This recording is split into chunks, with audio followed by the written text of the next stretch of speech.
speaker, facilitator, and coach, and a best-selling author, as I mentioned to you earlier. His first two, What's Your Moonshot and Magnetize, deal respectively with the mindset it takes to thrive, not just survive, and stopping the chase to take control of your future. Both of these books delve into the existing psychological studies and theories to hone in on techniques for thriving and success. And I say the first two because I'm pretty sure we know there'll always be more with John.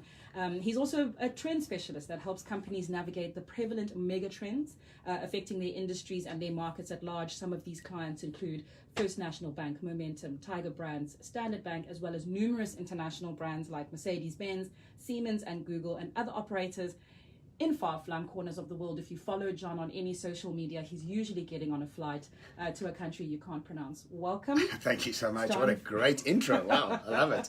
Oh, good. John, Thank it's wonderful to have you in studio. We've just had a conversation about people shifting, I suppose, career paths midstream, and a new trend in the world, for example, of employees seeking more purpose and wanting to be more, I suppose, joyful in the work that they choose, you moving into the gig economy and the like. That's, I guess, the symptom or the outcome. You sort of deal with the futuristic expectation of these things. Please, will you just share a little bit with us about your central tenets about the psychology of success? Thank you. I think what's happening is this level of hyper transparency that's going on the internet is we're starting to realize that this idea that accomplishment doesn't equal purpose is becoming front and center.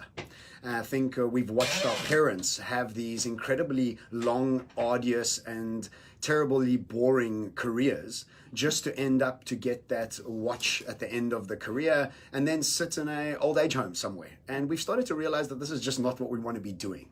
And with the level of transparency going on, with the level of opportunity to work online, not having to trek your 90 minutes to work and back from work, this is really starting to grow exponentially in the sort of more mature awareness cities and countries around the world. We're still seeing in the emerging and less affluent cities and markets in the world still the same 9 to 5 that's happening. Sure. But slowly but surely the shift is starting to happen because we're starting to wake up to the fact that life has to be about more than a career. It has to be more about achieving a goal of being a partner at a law firm. I mean, right. No offense to any lawyers out there. No, of course. But the old adage about working to live and not living to work. Exactly. Springs to mind. Exactly. And I think this new sort of millennial and Generation Z are motivated by flexibility, creativity, purpose, whereas the baby boomers were very much motivated by safety and security.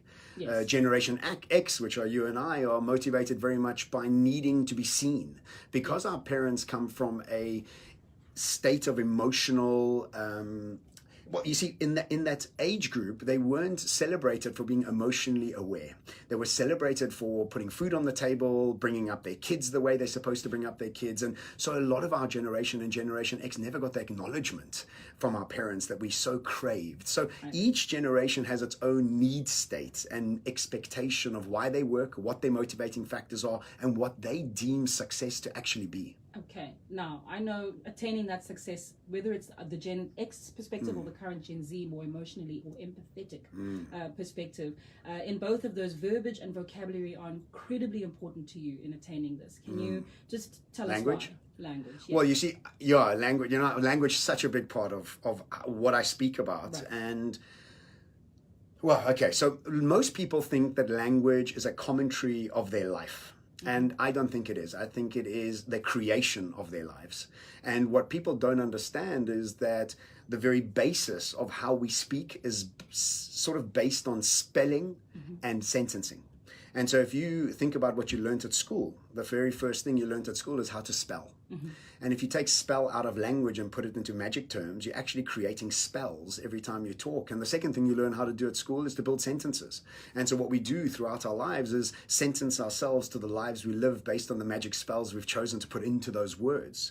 And so when people say it's too expensive, what they're doing is immediately putting it out of their reach. When they're saying that airports are always chaotic, they're determining that airport will always be chaotic when they get there. And I think this new generation is starting to wake up to the fact that this becomes incredibly a powerful tool that we utilize creating our reality around us, whether it's our career, relationships, finances, anything. So that it actually becomes self-determining. totally self-determining, and people let go of the power they have when it comes to the psychology of language. Indeed. Now, a particular one that always stands out to me is the terms that you always use, victor and victim, and how that translates into a mentality, and one that either prepares you for success or prepares you to constantly, I suppose, complain. Yes. So you see, the thing is with victimhood, it is such a slight nuance that we fall into the trap of thinking that it's just part of conversation. When we complain, blame, and shame, never wanting to take responsibility, we immediately fall into a place of victimhood.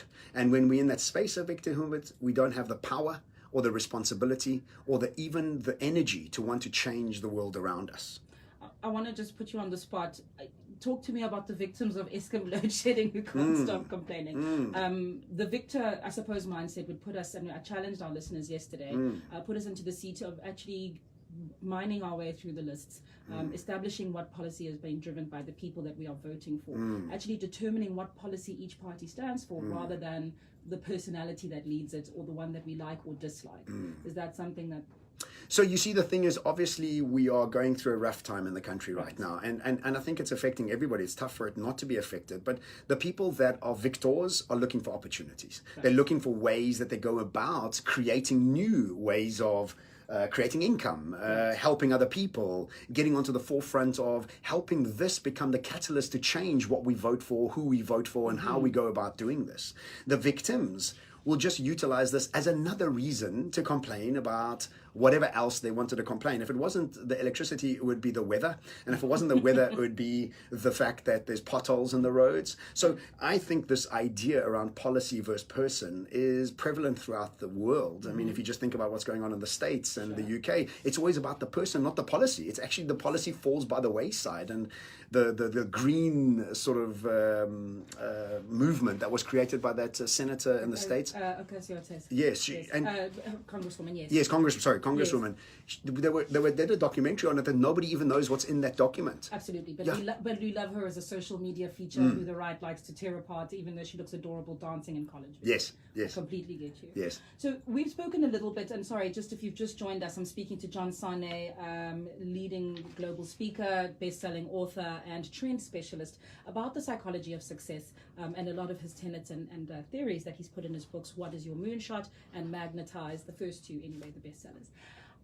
Do call us if you'd like to ask John a question. It's rare to catch him in Cape Town, and it's rare to catch him when he can respond to you, because he's usually being swarmed by throngs of adoring fans. It's 072-567-1567 if you want to tweet, WhatsApp. Call us on 021-446-0567, and of course I am watching Twitter if you want to get hold of me at Refiel West. We're going to carry on talking to John. This one's for the active citizens who went further than having a dream for a better world. The ones who didn't ask who